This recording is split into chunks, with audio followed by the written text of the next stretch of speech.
آپ حیران ہوں گے کہ وڈزورتھ 1850 میں مرا، انگریزی میں جس کو پوئٹ آف نیچر کہتے ہیں. اس پوئٹ آف نیچر کی ایک نظم ہے ڈیفوڈل. اس میں اس کی ایک لائن ہے، دا پوئٹ مسٹ بی اے گے. آج سے 150 پونے 200 سال پہلے وڈزورتھ مرا، اور 100 سال کے اندر اندر لفظ گے کا معنی، وڈزورتھ کے زمانے میں گے کا معنی تھا happy person. The poet must be a gay, یہ وڈزورتھ کہتا ہے. یعنی جس شاعر کے دل میں جو بات تھی اس نے وہ اگل دی، اس نے وہ کہہ دی. اب شاعر ہلکا پھلکا محسوس کرتا ہے تو وہ کہتا ہے کہ پوئٹ مسٹ بی اے گے، poet must be a happy person. 100 سال کے سفر میں گے کا معنی بالکل مختلف، ایک غیر اخلاقی معنی ہو گیا.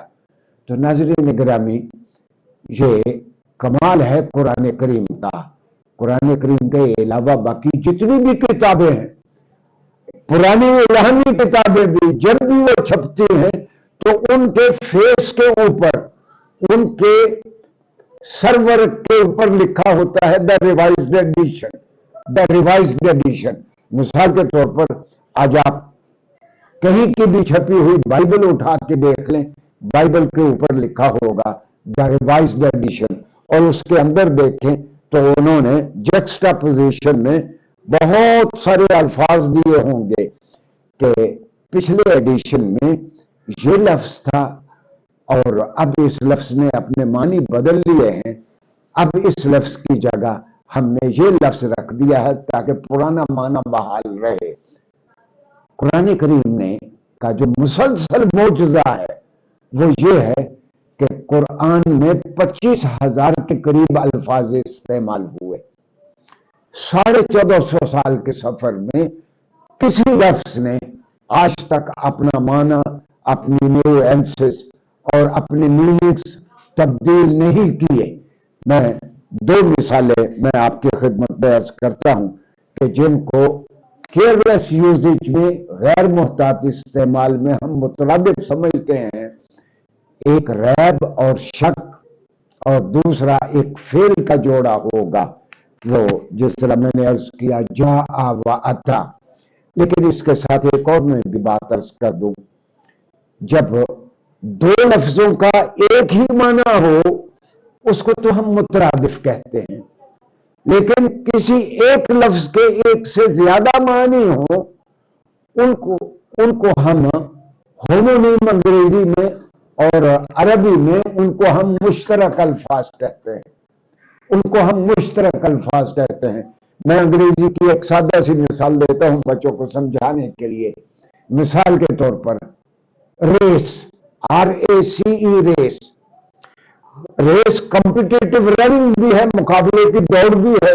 بچے 100 میٹر ریس لگاتے ہیں، 400 میٹر ریس لگاتے ہیں. اور ریس اینسیسٹرل لائنیج بھی ہے، یعنی یہ ہم کہتے ہیں یہ راجپوت بڑی جانباز قسم کی نسل ہے، اس کو انگریزی میں واریر ریس کہا جائے گا. تو ریس کے ایک سے زیادہ معنی ہیں، ان کو مشترک الفاظ کا کہا جاتا ہے، اور جہاں ایک ہی لفظ کے ایک سے زیادہ معنی ہوں ان کو مترادف لفظ کہا جاتا ہے. قرآن کریم نے مترادفات استعمال نہیں کیے. قرآن کریم نے لفظوں کا کاروبار نہیں کیا. جس طرح میں نے کہا کہ میں 2 وحدات یا 2 یونٹس کی وضاحت کروں گا، ریب اور شک. عام طور پر قرآن میں بھی جہاں جہاں ریب استعمال ہوا ہے، اردو ترجمہ کرنے والوں نے اس کا ترجمہ شک ہی کیا ہے. جبکہ شک کا مفہوم یہ ہے کہ شک میں ایک جواز الطرفین ہوتا ہے کہ دونوں میں سے کچھ بھی ہو سکتا ہے. مثال کے طور پر میں اپنے کسی دوست سے کہتا ہوں کہ وسیم صاحب مجھے شک ہے آج بارش نہ ہو جائے. بارش ہو بھی سکتی ہے، بارش نہیں بھی ہو سکتی، یہ تو میرا شک ہے.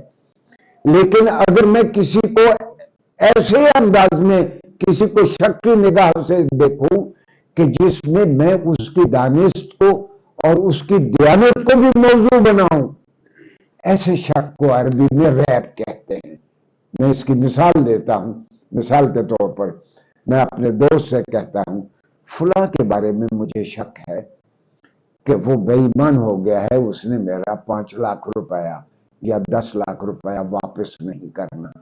ایسا شک جس میں میں کسی کی دیانت کو موضوع بناؤں، یہ ریب ہے. اور ایسا شک جس میں جواز الطرفین ہو، either of the two can happen، دو امکانات ہیں، دونوں میں سے کچھ بھی ہو سکتا ہے، اس کو ہم شک کہیں گے. اور جو میں نے فعل عرض کیا کہ مثال کے طور پر جا کے معنی بھی آیا، اتا کے معنی بھی آیا. لغویوں میں لکھا ہے کہ جہاں ذہنی، مکانی، نفسیاتی، نظریاتی قربت ہو وہاں جا کا فعل استعمال ہوتا ہے. وہاں جا کا فعل استعمال ہوتا ہے. اور جہاں نفسیاتی، مکانی، زمانی، ہر قسم کا نظریاتی بود ہو وہاں عطا کا فعل استعمال ہوتا ہے. میں قرآن سے اس کی ایک مثال دیتا ہوں. مثال کے طور پر حضرت ابراہیم اپنے مشرک باپ سے کہتے ہیں، حضرت ابراہیم علیہ السلام اللہ کے نبی ہیں، اور اللہ کے نبی کا اللہ کے ساتھ جو تعلق ہے وہ بہت واضح ہے. وہ اپنے مشرک باپ کو سیدنا ابراہیم علیہ السلام کہتے ہیں جاءنی من العلم، اے ابا میرے پاس جو علم آیا ہے، ما لم یأتک. مشرک کی کیا نسبت ہے اللہ کے ساتھ؟ ابا وہ آپ کے پاس وہ علم نہیں آیا. جب ایک نبی اور اللہ کے باہم تعلق ہے وہاں جا کا فعل ہے. جہاں ایک مشرک کا اور اللہ کے مابین معاملے کی بات ہے وہاں عطا کا فعل آیا ہے. تو قرآن کریم نے افعال میں اور اپنے مفردات یعنی الفاظ میں کوئی مترادف استعمال نہیں کیے.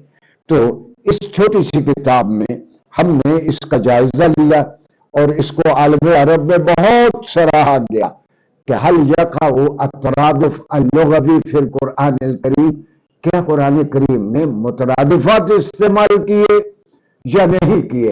تو ہم اس نتیجے پہ پہنچے اور بہت سارے قرآن کے اسکالرز بھی اس کی تائید کرتے ہیں کہ قرآن نے مترادفات استعمال نہیں کیے.